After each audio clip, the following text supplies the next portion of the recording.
Assalamualaikum warahmatullahi wabarakatuh.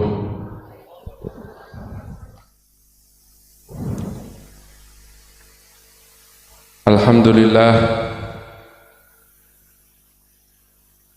alhamdulillahilladzi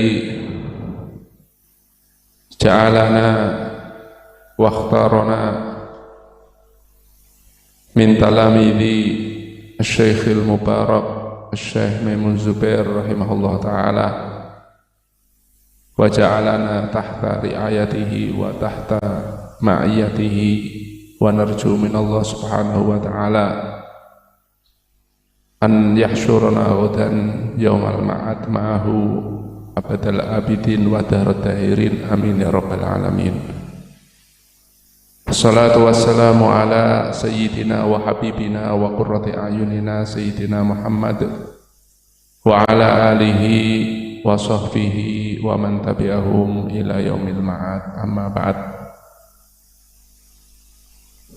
Semua yang saya hormati sedayane para alim ulama yang hadir di sini, wabil khusus Kiai Haji Aufal Marom, Kiai Haji Abdul Ghafur, Kiai Haji Baudin, Kiai Najib, Kiai Rafiq, Kiai Aminoto, yang Kiai itu macam-macam, dan lain-lainnya yang tidak bisa saya sebutkan, terlebih yang setelah pulang Kiai Tajasin kakak saya. Alhamdulillah wa syukurillah, malam ini kita bertemu di Majlis Ta'aruf yang semoga ini secara tidak langsung dari keilmiahan beliau Kiai Haji Abdul Ghafur Maimun di sini memberikan judul Stadium General menjadi Santri Mbah Mun di Alam 3, yang ini menunjukkan keilmian beliau. Semoga dengan biwiklis sholihin tatanazzalur rahmat, dengan berarti menunjukkan kita mengupas atau bercerita Mbah Mun, bercerita orang soleh, akan datang rahmatnya Allah yang semoga bisa menjadi turunnya rahmat, menjadi semangat, menjadi spirit roh untuk kita untuk intilak atau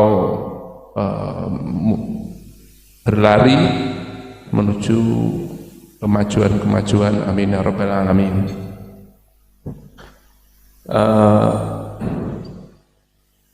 Untuk di sini Mbah Mun itu memang seperti yang jenengan dengar dari beliau Kiai Haji Tajasin, Kiai Haji Tajasin, yang memang beliau luas sekali, memang luas sekali keilmiahan.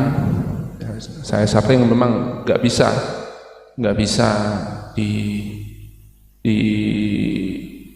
dikupas secara tuntas karena memang nggak bisa, memang luas. Memang beliau kalau bahasa Arabnya itu alim mausui. Jadi ini di dunia pendidikan zaman sekarang yang menjadi kritikal atau masukan lah, untuk masukan. Kalau sekarang ini banyak ulama yang bertakhasus dalam bidang ilmu tafsir, dalam bidang mencetak ilmu ini, dalam bidang takhasus ilmu hadis dan macam-macam. Tapi sekarang ini ada sebutan atau generasi yang sekarang intelektual sekarang dibutuhkan nanti ulama yang mausu'i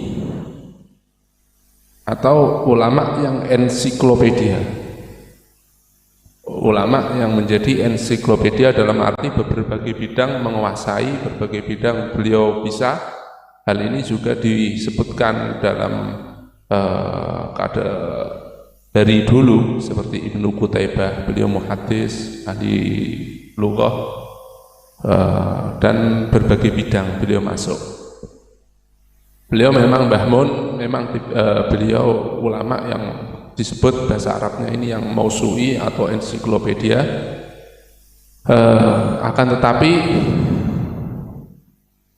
ini kan judulnya kan menjadi santri Mbah Mun di Al Anwar 3. Jadi apa sih yang kira-kira umpama saya pikirkan, saya renungkan sebentar, apa sih bagaimana kalau Mbah Mun, yang diinginkan Mbah Mun dari santri Anwar 3, dalam arti sebagai kacamata saya pribadi yang mungkin banyak kekurangan, tapi semoga menjadi masukan.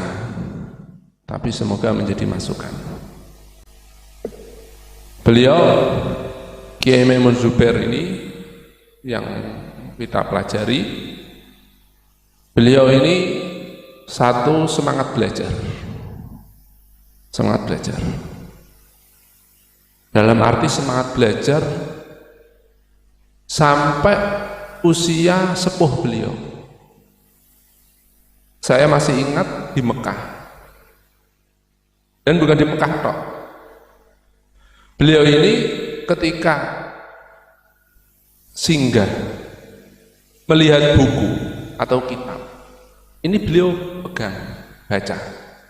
Kadang sampai sudah banyak yang di sekeliling beliau, 10 menit, seperempat, baru beliau tutup. Asik membaca.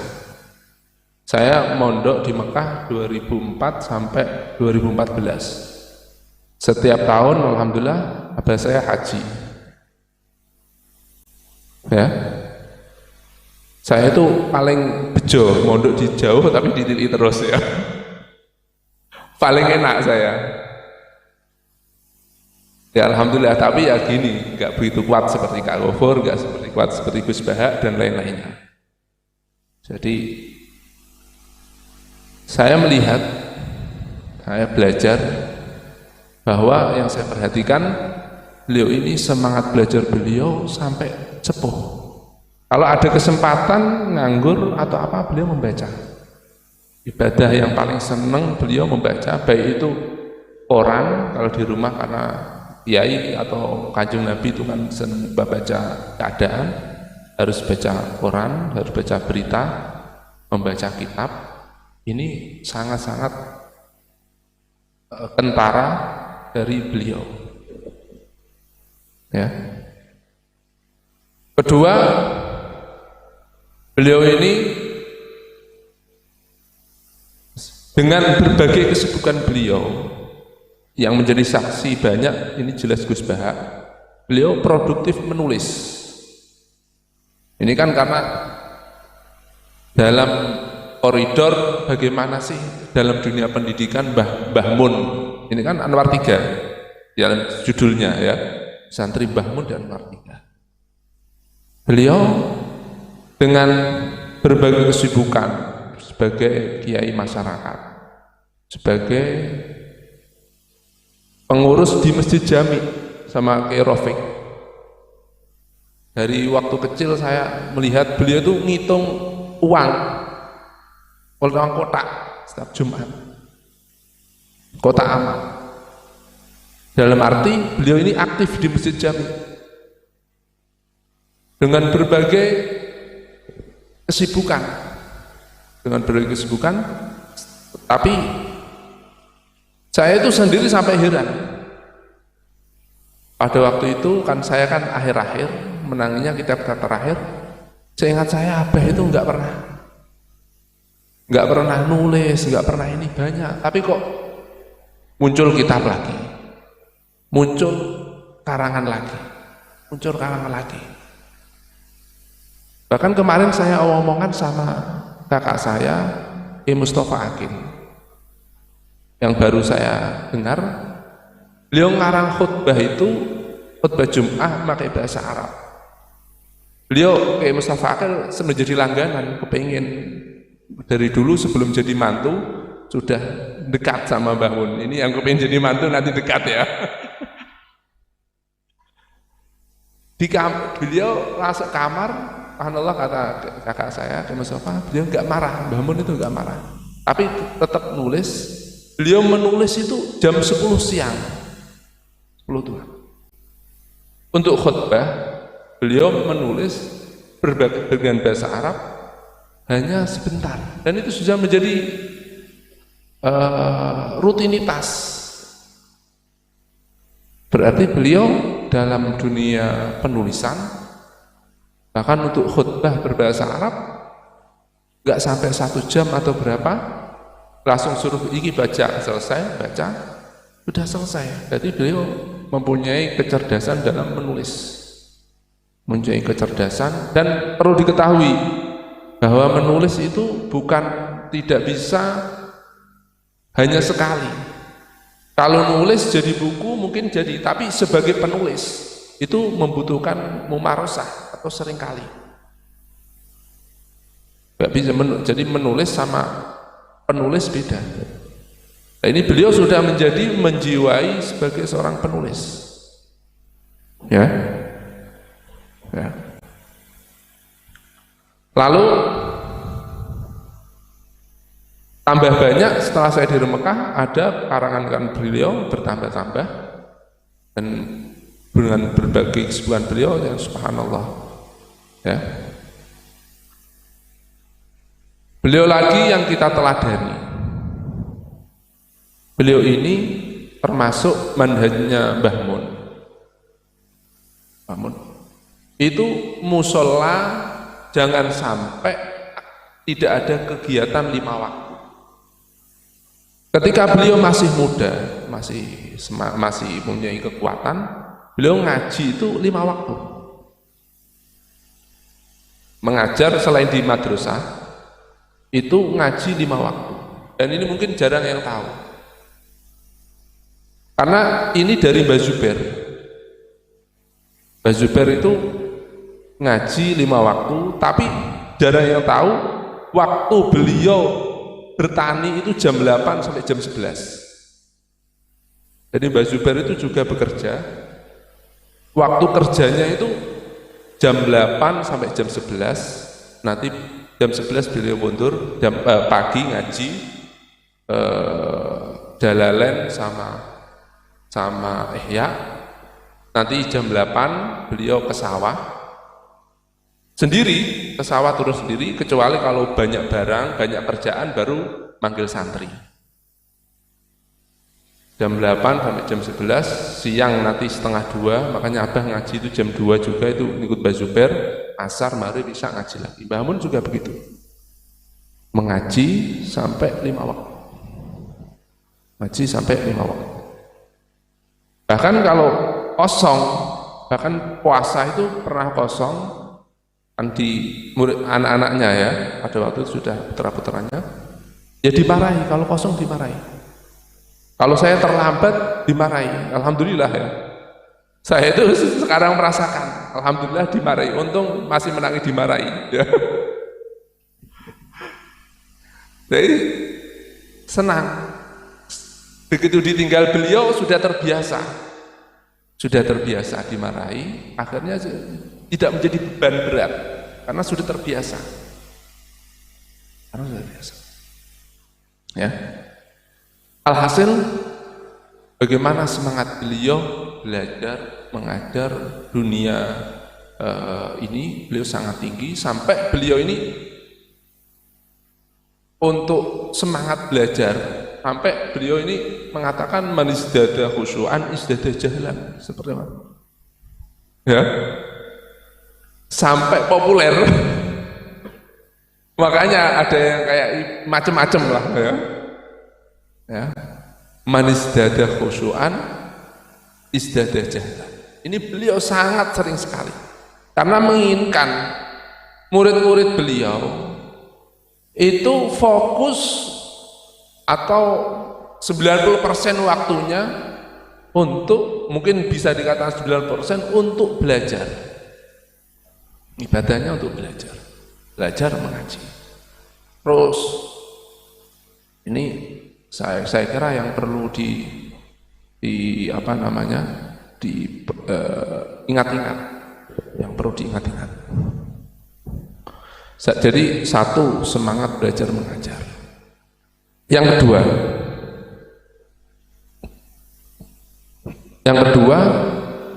adalah beribadah. Jadi jangan lupa santri ini menurut saya, walaupun yang ditonjolkan Mbah Mun kata-katanya beliau itu adalah ilmu, tapi jangan sampai lupa bagian dari beramal, dari beribadah.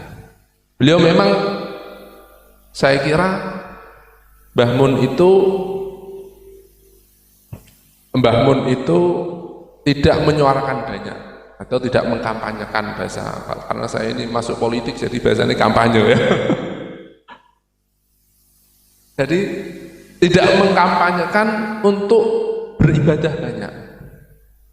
Tapi kalau menjadi murid Mbah Mun yang cerdas, saya kira Mbah Mun ini sangat berhubungan dengan beribadah. Sampai bilang beliau, saya ini enggak mau mengijazahkan thariqah. Berarti apa? Beliau sudah mempunyai thariqah, sudah pantas untuk memberikan thariqah. Berarti beliau sudah mempunyai amal, Cuma enggak mau beliau masuk dalam hal ini karena ada alasan, enggak pantas saya sebutkan di sini. Ya. Jadi beliau santri, jangan lupa, jangan sampai. Jadi yang saya pahami dari Mbah Mun, mestinya santri itu sudah senang dengan ibadah aslinya. Cuma kesenangan ini jangan lebih-lebih. Jadi karena gini, sama Mbah Mun itu memahami kata-katanya itu jangan diambil secara langsung. Karena beliau sangat luas. Ketika ngomong, ketika dawuh tidak bisa ini diambil secara mutlak. Saya itu dulu waktu kecil, saya itu ketika Mbah Mun pidato, kok Mbah Mun pidatonya kayak gini ya? Beliau ulama besar, alim ini, kok pidatonya sederhana sekali atau gimana? Karena pada waktu bukan kesalahan Mbah Mun, tapi kesalahan saya yang tidak paham dengan keadaan. Jadi memahami Mbah Mun harus memahami siapa mukhatabnya, siapa yang di depannya beliau. Jadi ketika Mbah Mun man izdada khusyu'an izdada jahlan, itu pemahaman saya bukan berarti ini orang itu harus nakal. Ya, kalau gitu harus gak usah khusyuk. Ya, ini karena yang saya sering alami, saya sama Mbah Mun itu menganggap semua itu sudah khusyuk. Mbah Mun itu menganggap wong pidato sama SD itu sangat tinggi sekali. Berarti mungkin pemahaman saya Mbah Mun itu menganggap orang SD juga pintar-pintar, menganggap orang biasa itu pintar-pintar. Jadi dalam koridor man izdada khusyu'an izdada jahlan, itu saya kira Mbah Mun itu menganggap semua itu sudah khusyuk semua. Sampai Gus Amin lah saya kira dihusnudon di Mbah Mun. Ya.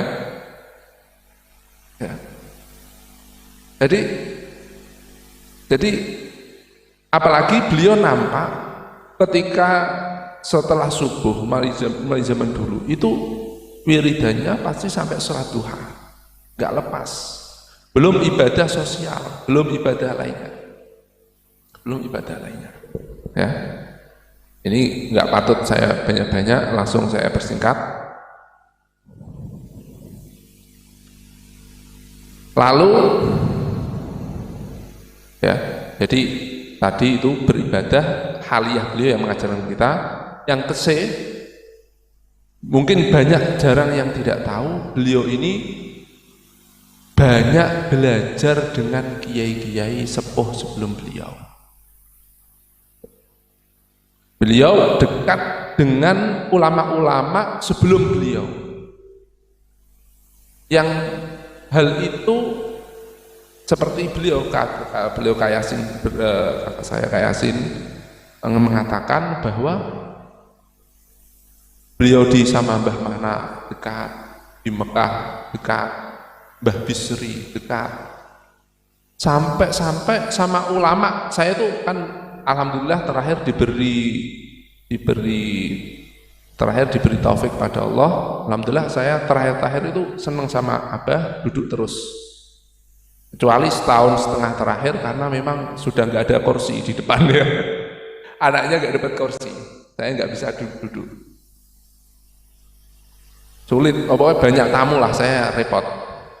Tapi sebelum setahun setengah, alhamdulillah sering sama Abah. Itu kalau ada cerita orang datang di mana, cerita itu ada kiai ini.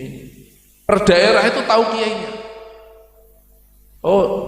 Ini daerah ini kiai ini gimana cerita? Biar ada kiai ini di daerah Cilacap yang Mencel itu ada kiai ini. Sampai orang daerahnya kadang nggak tahu sendiri. Sini kok ada ini. Jadi lebih tahu keadaan keadaan daerahnya daripada orang rumahnya. Ini ceritanya gini. Kiai ini ceritanya gini. Ini kan menunjukkan dekatan beliau bersama ulama-ulama sebelum beliau bisa cerita ini. Ulama ini jadi Mbah Mun itu kenapa beliau bisa menemukan ulama? Karena beliau sebelumnya juga menyaring para ulama-ulama. Bahkan saya mendengarkan itu beliau pernah sempat ngaji sama Habaib di Kudus. Ini kan jarang tahu. Pernah membaca kitab. Pasti setelah beliau ngaji jadi kiai, beliau masih pernah menyempatkan membaca kitab pada Habib Kudus pada waktu mudanya, sehingga bisa cerita. Ada Habib itu pakai kopiah hitam terus ya, tapi ulama alim itu yang di Mbah Mun pernah ngaji pada beliau, pernah baca kitab pada beliau ya. Jadi kalau sebagai santri maka perbanyaklah ngaji, perbanyaklah guru, tapi yang tentu utamanya kepada Mbah Kiai Haji Abdul Ghafur. Itu menjadi guru sudah kamu pegang pertama. Pokoknya itu yang pertama. Ya. Semua tambahan. Semua apa? Semua tambahan. Mbah Mun itu guru futuhnya Mbah Zubair. Aku iso ngene ku Mbah Zubair. Sering saya mendengar aku itu ngene Mbah Zubair, terbukti dengan ngaji 5 waktu tadi. Jadi kalau di Anwar 3 sudah beliau yang sudah terkenal bukan di Indonesia tapi sampai kemana-mana, ke luar negeri, beliau kiai doktor Al-Azhar, beliau pokoknya penuh prestasi lah. Itu jangan pegangi. Tapi untuk tambahan itu berbanyak ngaji.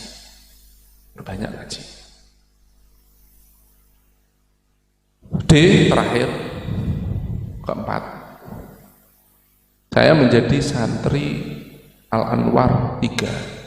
Apa? Menjadi santri Al-Anwar 3 generasi setelah Mbah Maimun, kalau sama seperti muridnya Mbah Maimun itu tidak ada kemajuan. Kalau murid-muridnya Mbah Maimun seperti muridnya Mbah Maimun nggak ada kemajuan. Jadi kalau saya doakan semoga saya sukses. Kok saya menelurkan seperti Mbah Maimun, berarti saya nggak sukses. Kalau hanya bertahan, berarti saya nggak sukses.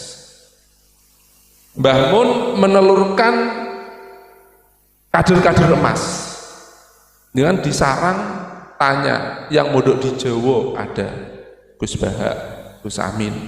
Jenengan yang mau tanya ke Mesir ada Gus Ghafur. Ke Yaman ada Gus Maimun yang ngajar di sini. Mau ke Suriah ada Kak Yasin dan macam-macam. Mau ke ini ada. Semua jadi ulama lengkap. Ada yang ini, ada ini. Berarti beliau satu menjadi banyak. Tapi PR kemajuan keilmiahan kan masih banyak. PR keilmiahan masih banyak. Kita nggak bisa kecuali saling bau membau. Murid-muridnya Mbah Mun nggak bisa kecuali saling bau membau. Wong ilmu itu kan seperti samudra. Seperti samudra, ada sungai, ada ini.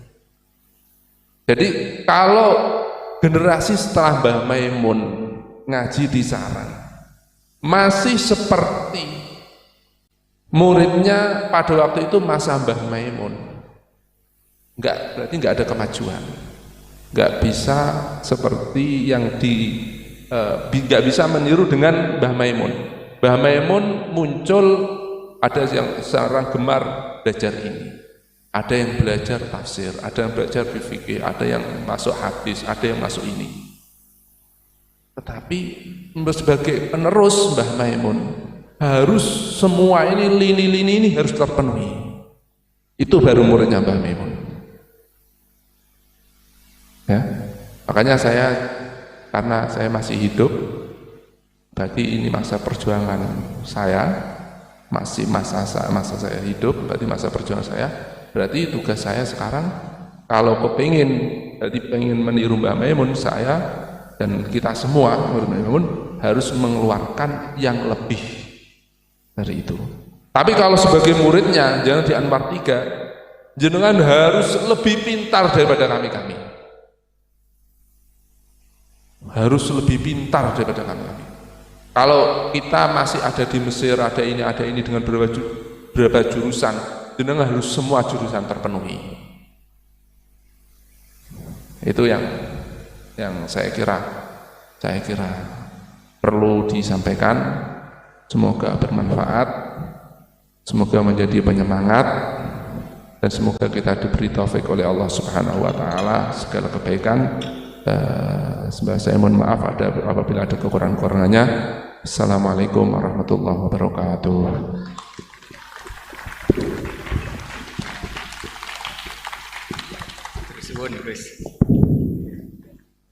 Matur suwun dumateng Gus Iit.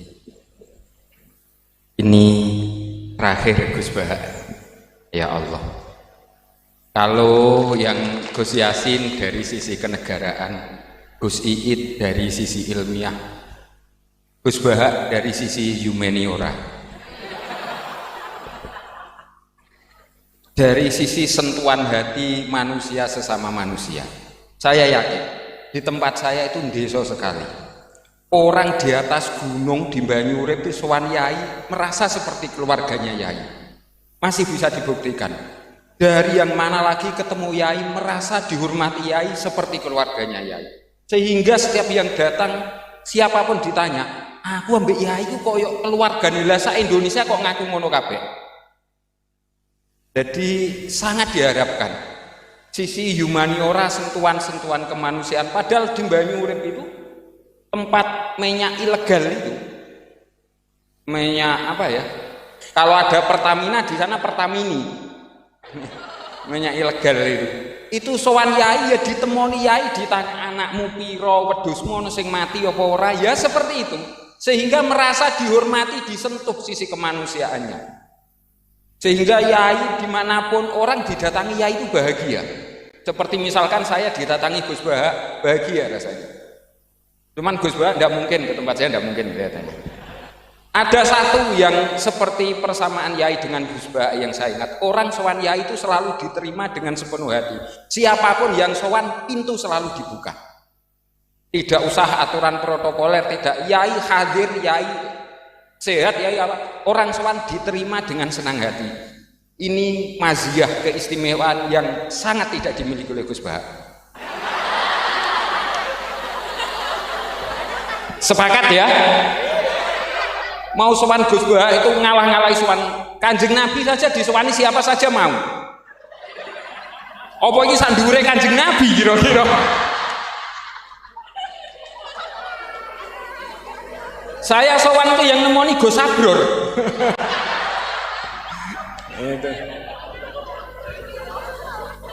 Wah, nanti kalau saya kepanjangan malah saya yang ngomong ini. Tidak pantas saya.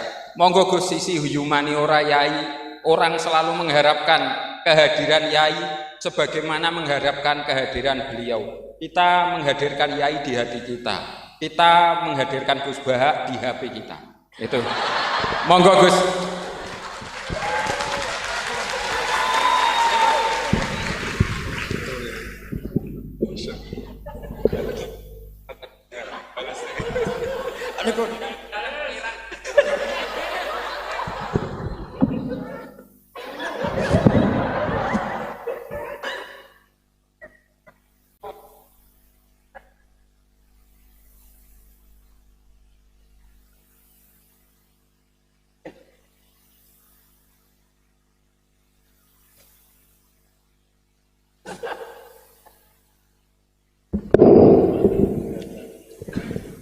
Assalamualaikum warahmatullahi wabarakatuh.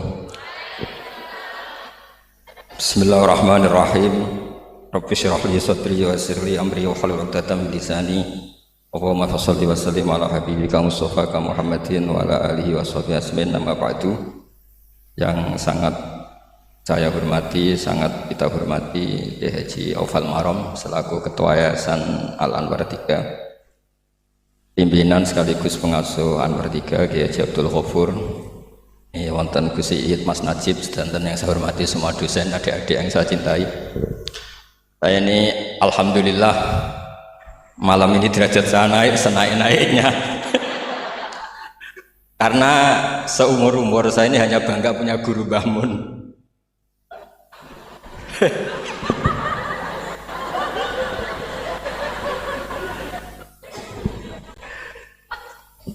Tapi malam ini punya guru baru.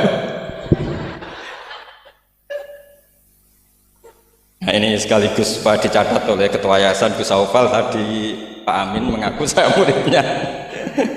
Ini satu kezaliman.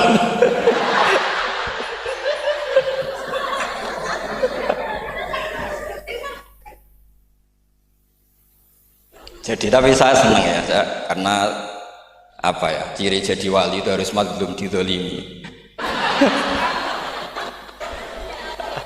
Jadi saya pastikan tidak balas lah, karena beliau ngangkat derajat saya. Saya tadi pertama bilang murid saya Gus Bahak itu saya senang sekali, seseneng-senengnya.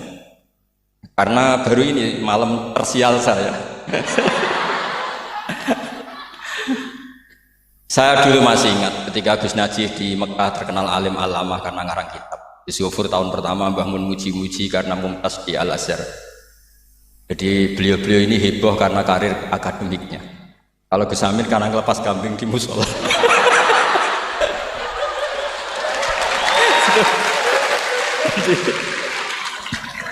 Jadi jameknya sama-sama bikin heboh. Jadi ya itu saja lah. Niru itu tidak bisa penuh ya, sudah niru hebohnya saja. Tadi karena Gus Aufal baru masuk, tadi Gus Aminoto bilang gini Gus Aufal, dulu Mbah Mun sayang saya sampai dicatrikan istri. Apa Gus Yofur bisa nyarikan saya istri? Itu benar-benar kefasikan baru dalam.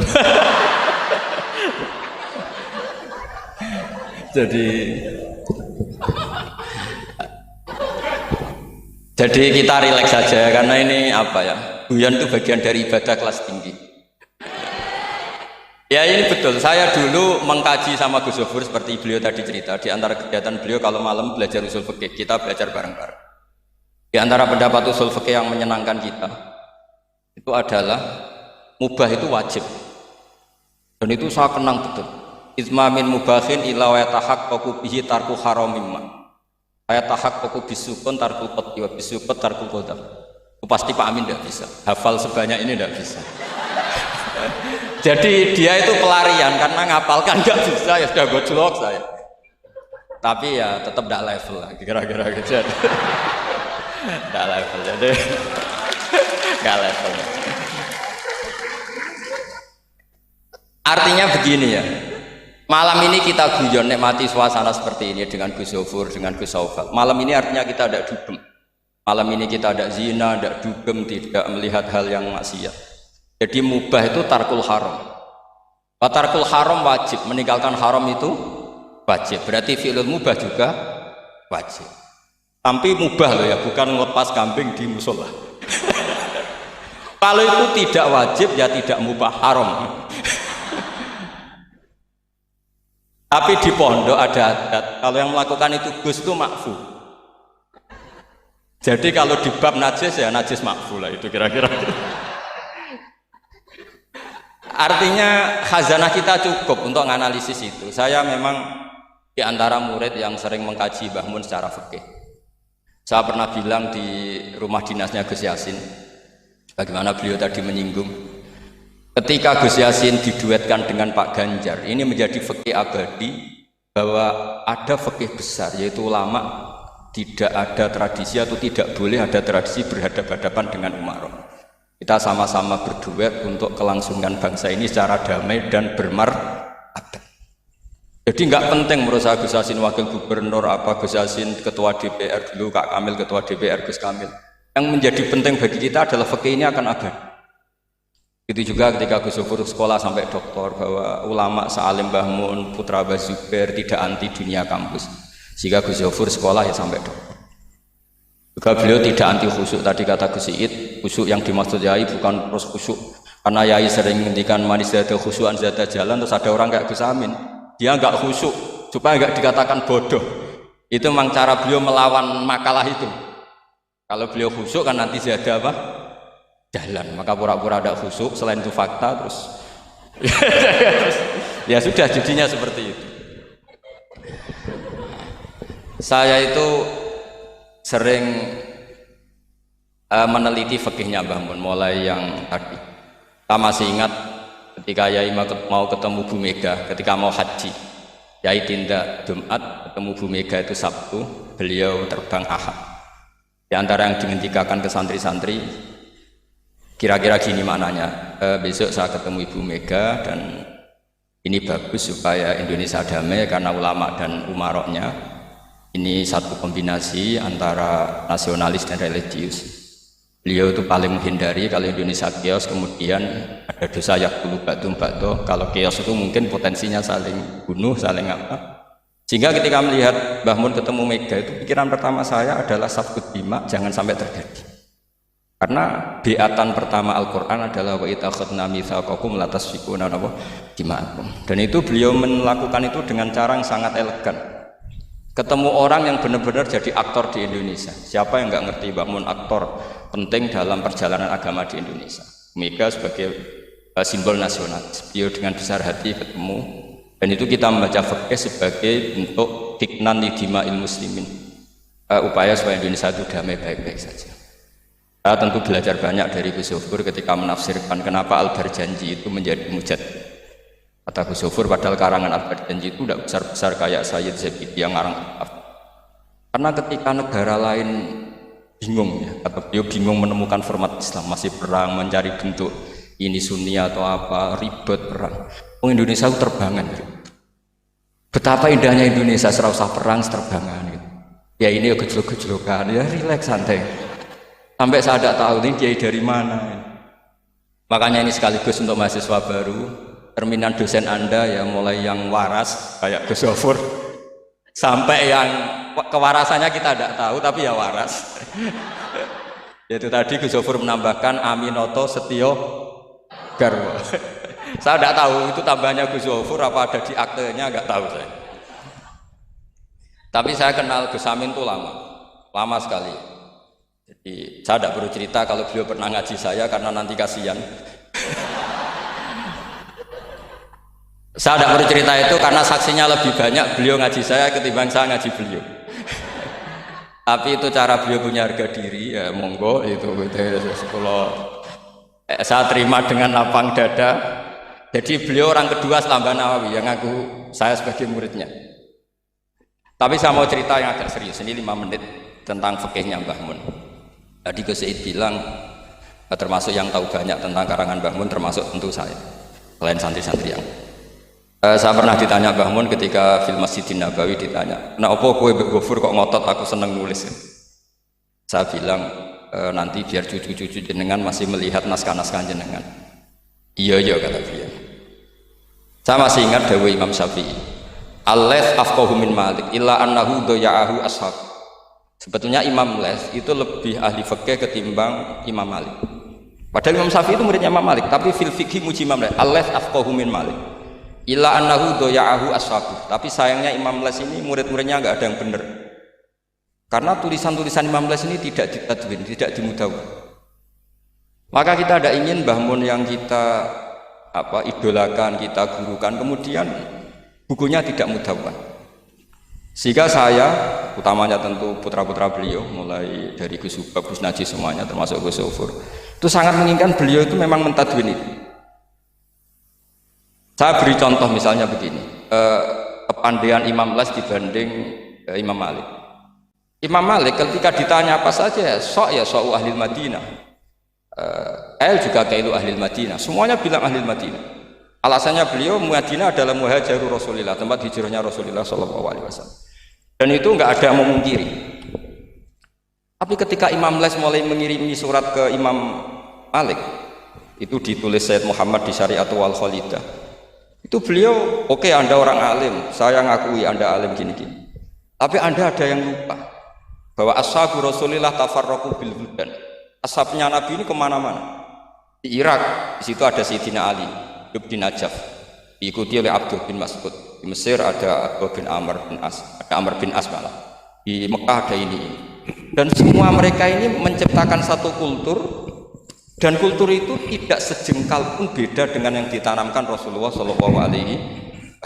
Maka tidak bisa dikatakan kalau kultur itu harus kulturnya orang Madinah.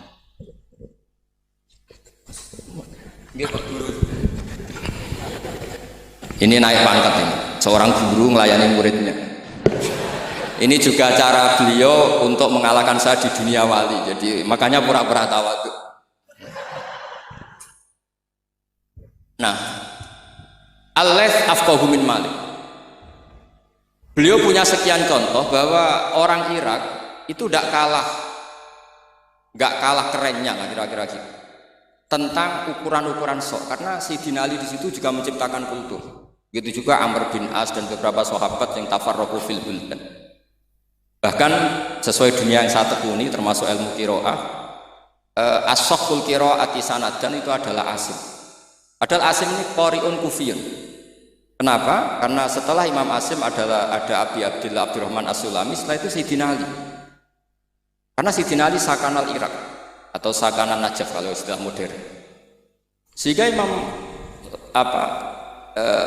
Imam Syafi'i ngetikan al-Les afqahu min Malik illa annahu doya'ahu ashabu. Barokahnya bangun menulis misalnya al-ulama al-mujaddidun yang sering dibaca Gus Sofur, juga saya di beberapa pertemuan alumni. Itu bangun kelihatan sekali dari awal tuh akan bina siapa saja. Beliau cerita misalnya salasun min aslil iman. Beliau di antara hadis yang beliau pilih dari sekian makalah beliau dan itu dijadikan muqaddimah, wal jihad ma'akuli amirin baron kana ufajir. Wassalat khalfa kulli muslimin ya baron kana ufajirun. Jadi beliau memilih berteman siapa saja, membina siapa saja itu amdan, bukan sahwan. Karena beliau adalah periwayat dan penulis hadis, tentu ya diriwayatkan Nabi Dawud, memang ditulis di situ. Sudahlah kita ikut berjuang ma'akuli amir. Jihad itu di konteks Indonesia tentu mempertahankan supaya sholat ini sesuatu yang indah. Kita tahu yang bikin masjid di mana-mana itu departemen keuangan bikin masjid, kepolisian bikin masjid, kabupaten bikin masjid, gubernuran bikin masjid. Itu kalau nunggu bisaronya Pak Amin dari Sete itu nggak jadi masjid, yakin. Untuk rokoknya saja mungkin pas-pasan. Tapi barokahnya kita berjuang ma'al kulli amir. Para umarok dibina, beberapa kiai mulai zaman Mbah Hasyim sampai belum Mbah Hasyim yang bina Pak Karno. Sampai era Mbah Mun, akhir-akhir Pak Harto juga beliau pernah ditimbali di istana, sampai Pak SBY, sampai Pak Jokowi. Sehingga aura keislaman itu ada di mana-mana. Departemen berkebutuhan ngaji. Bahkan Gus Sofur pernah cerita, saya pernah beliau diundang di kantor pusat PD untuk ngaji. Gak kebayang ya. Pertama Gus Yassin daftar di KPU yang ditanyakan Bang Mun, gue tenan mau ngimami sholat sampai Pak Ganjar. Nggih, Mbah Mun seneng sekali. Jangan kira senengnya Mbah Mun karena jabatan, seneng dia.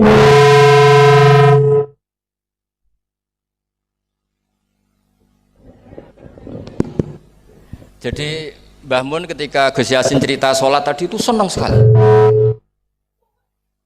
Senang sekali diceritani bahwa barokahnya Gus Yassin di ada dengan tanda petik ada komunitas yang kayak sholat tuh jadi ukuran. Saya meskipun nggak nangis di depan umum kayak Gus Amin tadi, saya juga heran kok bisa nangis. Itu saya heran betul, dan saya tetap husnudzon itu asli. Ya agak memaksakan husnudzon saya, tapi ya sudahlah saya husnudzon. Kalau itu asli. Itu saya sering nangisi fikihnya Mbah Mun. Di antaranya adalah saya pernah sejagongan sama Gus Hasib bin Wahab, termasuk pendiri Wahab. Saya cerita prestasi Mbah Hasyim, Gus Wahab, Bisri Sansuri, juga beberapa Kiai Ahmad Siddiq, Wali Maksum, sampai cerita Mbah. Bahwa para kiai ini berhasil menciptakan satu entitas agama menjadi tolok ukur. Jadi barokahnya mereka berjuang secara tadrijan, secara gradualisme, secara proses. Sekarang itu calon bupati kok tidak sholat, itu tidak keren. Dan tidak dipilih. Gubernur kok terkenal nggak sholat, itu pasti nggak dipilih. Artinya kiai ini berhasil, bahkan nilai-nilai politik pun harus bersama nilai-nilai apa? Agama. Pejabat kok ketahuan selingkuh itu habis. Artinya nilai-nilai yang menurut agama mungkar, satu hal yang buruk, itu juga buruk di perspektif politik Indonesia. Jadi kayak, dan itu tanpa bikin negara ini terus kayak jadi negara Islam. Kurang apanya coba istihad guru-guru kita yang luar biasa. Saya pikir sampai di sini aja, nanti moderator biar balas saya supaya saya lebih madlum lagi. Semakin madlum semakin derajat saya akan naik. Dan monggo Gus Amin kalau mau memadlumi saya persilahkan, karena saya ini kan apa ya, sudah terlalu kuat lah, kayaknya agak ngefek. Tapi nggih monggo lah, kalau artinya ini sekali-kali saya ngomong serius. Jadi dulu nyuwun sewu, kita pengajian saja harus lapor, harus izin, bahkan ada istilah SIM, surat izin apa mubalek ya, namanya juga SIM. Ini abahnya Pak Rafiq itu ya temannya bapak saya, masuk teman bodoh nih. Ini masyhur ini. Ibunya Pak Rafiq ini tidak pernah masak enak, kecuali ada tamu. Akhirnya kerjasama sama bapak sama Mbah Mun, kalau Jumat pagi disuruh ke situ. Terus Mbah Musa ini abahnya ini, Bu, engkau apa ono Kiai Nur Salim ono Mbah Mun masak, iya, terus masak enak, terus bapaknya ikut makan enak itu. jadi Kiai dulu itu seni, sampai kepen mangan enak itu harus bodoni istri. Dan itu semoga bodoni yang wajib. Karena apa ya? Seneng itu wajib akhirnya. Makanya saya dengan Pak Rafiq ini ya mulai dulu ya kayak saudara, karena dulu Mbah Mun, Bapak, Mbah Musa itu ya teman, termasuk kalau harus bodoni istri ya bodoni. Akhirnya ya tiap Jumat itu main ke situ. Karena itu dengan cara itu makanya enak. Kalau enggak ya tempe terus gitu. Nah itu bisa ditiru. Bisa ditiru, jadi ya bagus lah itu kalau itu. Solutif itu kata kesit. Monggo niki moderator malih Gus Amin. Assalamualaikum warahmatullahi wabarakatuh.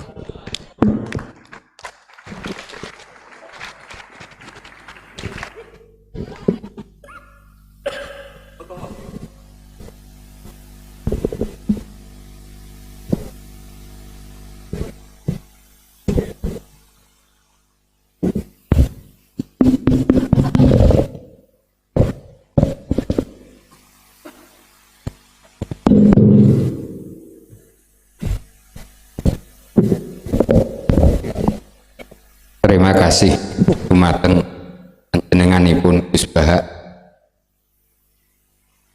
Selanjutnya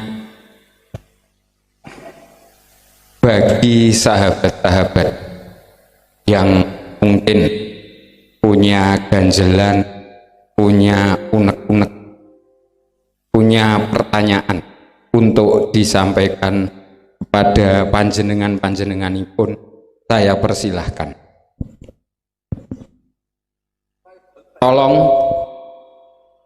dari putra angkat tangan. Dari putri barangkali ada, angkat tangan. Jangan malu-malu, Ding. Tidak ada. Dari putra silahkan. Maju, sebut nama, dan pertanyaannya dihadiahkan kepada siapa?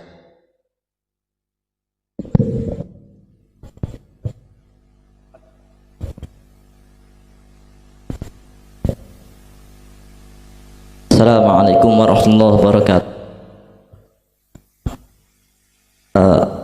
Yang terhormat guru-guru kami, Dr. Kiai Haji Abdul Ghafur Maun beserta para tamu undangan, narasumber, beliau Kiai Haji Idrul Maimun dan Kiai Haji Ahmad Bahauddin, segenap guru-guru kami yang semoga selalu Allah lindungi. Saya mempunyai beberapa pertanyaan.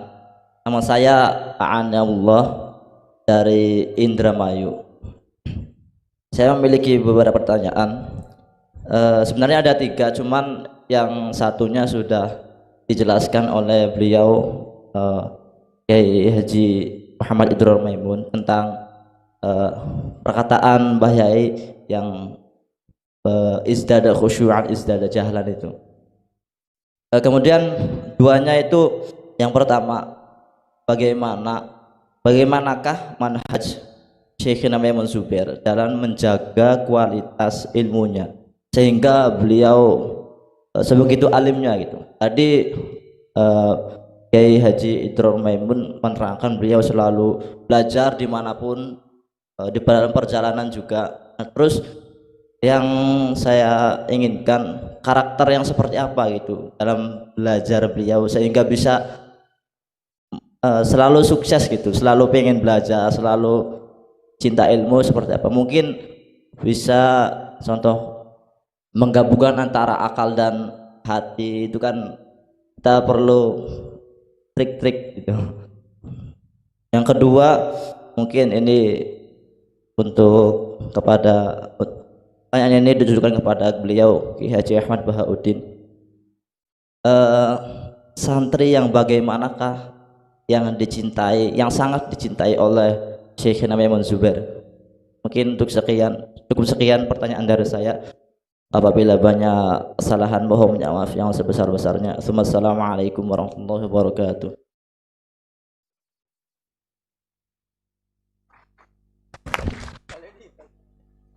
Gus Iit.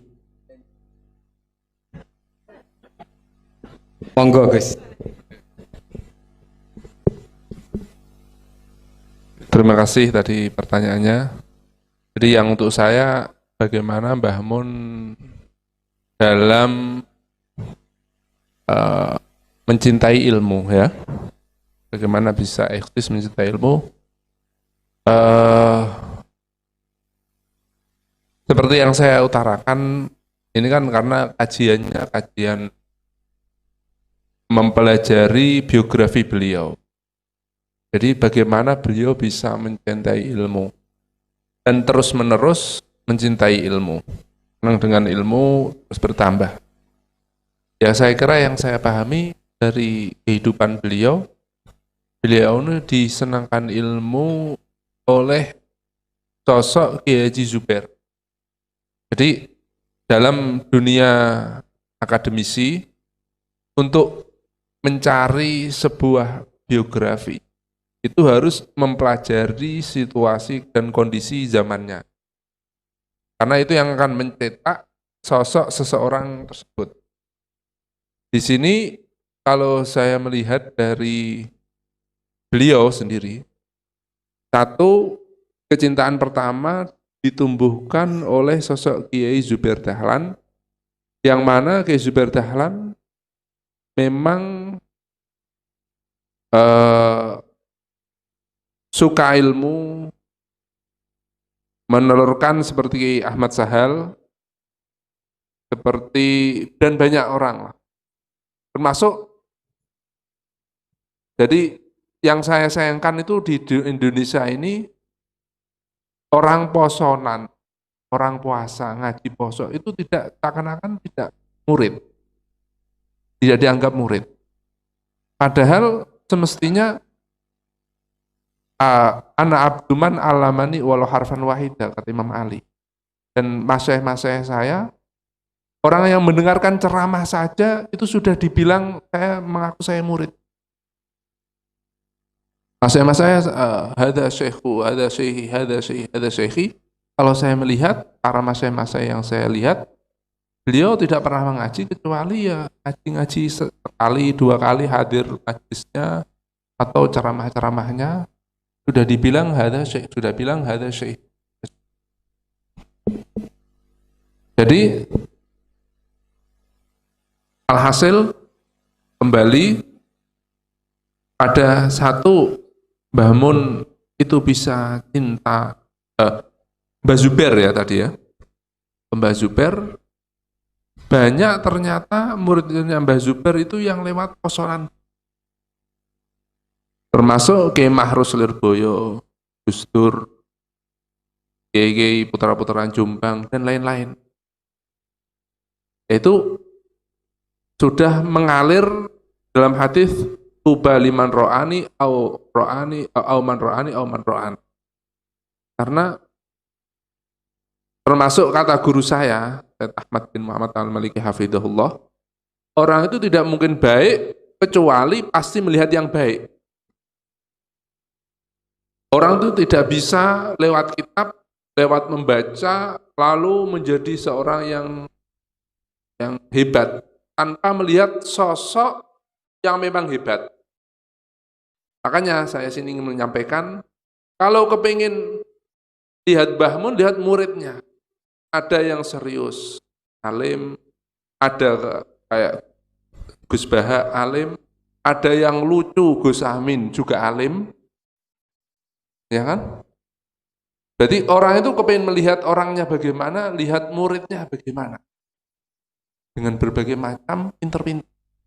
Itu berarti Mbah Mun dari berbagai macam ada di Mbah Mun.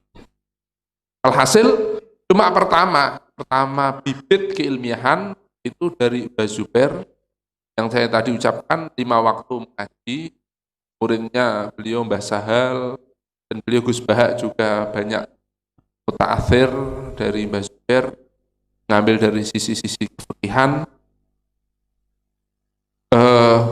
dari silsilahnya. Jadi Gus Baha ini dari fikih karena beliau ambil dari Mbah Mun dari Mbah Zubair, dari fikih-fikih beliau silsilahnya apa bisa muncul seperti salah satu Gus Baha ini, mengambil dari cahaya yang itu.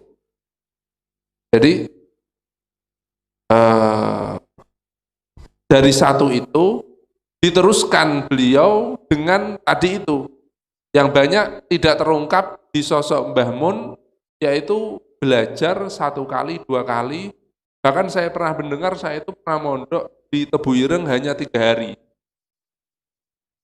Berarti mempunyai wawasan bagaimana Tebu Ireng, bagaimana beliau cerita tentang ini. Dan itu akhirnya memupuk beliau menjadi sosok yang universal, mengambil dari masyayikh-masyayikh di Indonesia, menjadikan jadi satu jadi banyak. Banyak kembali. Jadi alhasil bagaimana mencintai, ya memang dari pertama diterus-teruskan. Beliau Mbah Mun seperti tadi, senang ilmu itu ayatul ilmi bil mudzakarah. Beliau masih mengajarkan keilmiahan, terus sering membaca sehingga sampai pun masih gemar membaca. Adapun cara belajar, saya sendiri ini yang saya amati dari guru-guru saya, bagaimana sih cara belajar? Saya sendiri sampai sekarang titik ini,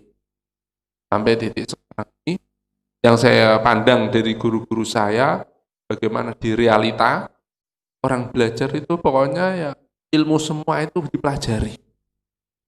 Mau yang satu persatu atau ini, yang saya pahami dari guru-guru saya, jangan ditinggalkan itu, jangan ditinggalkan semua ilmu. Ini yang saya melihat dari ulama-ulama, dari masyayikh-masyayikh yang saya lihat, sehingga saya yakini dari kehidupan beliau yang dijalankan. Dari Said Muhammad, bagaimana Said Muhammad, bagaimana Mbah Maimun, bagaimana lain-lainnya, Kiai Haji Abdul Ghafur dan lain-lainnya, itu bagaimana belajar. Saya kira belajar semua ilmu itu dipelajari, cuma mungkin ada satu yang difokuskan seperti kata ulama-ulama, itu yang saya pahami, dan ini yang bisa saya sampaikan. Dan banyak juga Mbah Mun itu ilmunya ilmu futuh. Ilmu futuh beliau itu lebih banyak, atau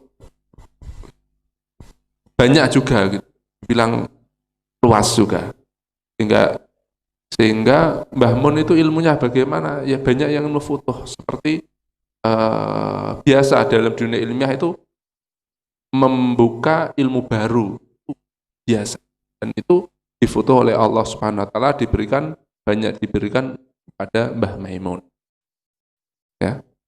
Jadi mengalir, dipelajari semua, walaupun nanti ada satu kejuruan yang dipelajari, dan kesolehan, ketakwaan, kebutuhan dari Allah Subhanahu wa taala, itu yang kita harapkan dan diberikan kemanfaatan. Ini yang bisa saya sampaikan. Assalamualaikum warahmatullahi wabarakatuh.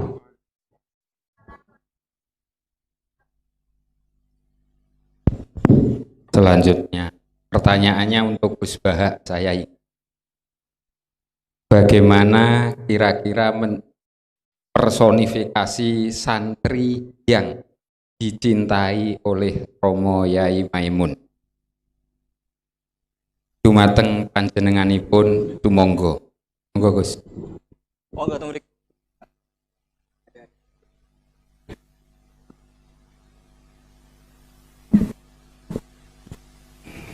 Seperti yang diterangkan semua narasumber mulai Gus Yasin, namun mencintai semua santri.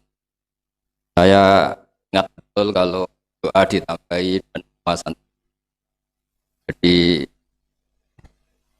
saya yakin semua santri beliau.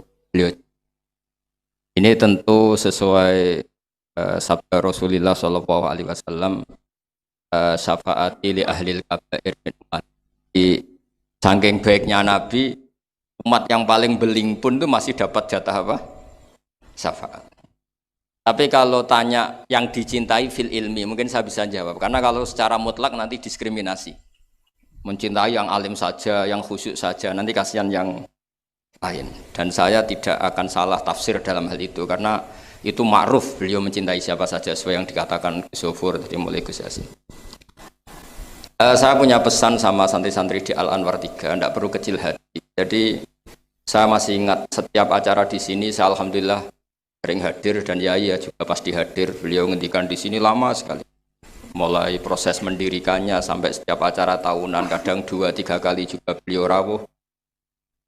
Tapi yang saya ingat dari beliau adalah begini, sering beliau ngendikan gini, ilmu itu harus tahqiq. Barokahnya tahqiq itu, kualitas ilmu itu menjadi pembeda. Misalnya begini ya, kita-kita yang terpelajar ketika mengatakan wa ala alihi wa sahbihi ajmain. Ajmain ini kalimatun fariqah atau lafdun fasil kalau dalam takrif itu. Bahwa kita ahli sunnah ciri khasnya apa? Menghormati semua sahabat. Sehingga ketika seorang Mbah Mun, seorang Gus Zofur, seorang Gus Yasin bilang ajmain, itu memaklumatkan ke semua yang mendengar bahwa ini pegangan kita. Ini madhab kita, ini akidah kita, menghormati semua sahabat.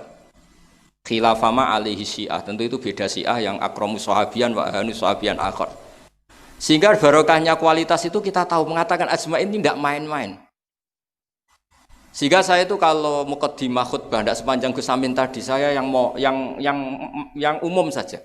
Wassalatu wassalamu terus wa ala alihi washabihi ajma'in. Itu selain saya juga ada ahli hafalan khutbah banyak. Juga memang sengaja supaya ajma ini jadi satu akidah.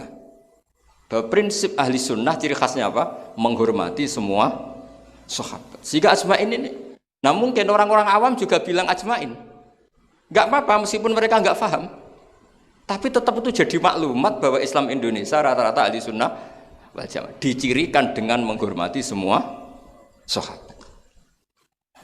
Nah, sudahlah ini sudah malam. Ini monggo Gus Amin malih diterusaken.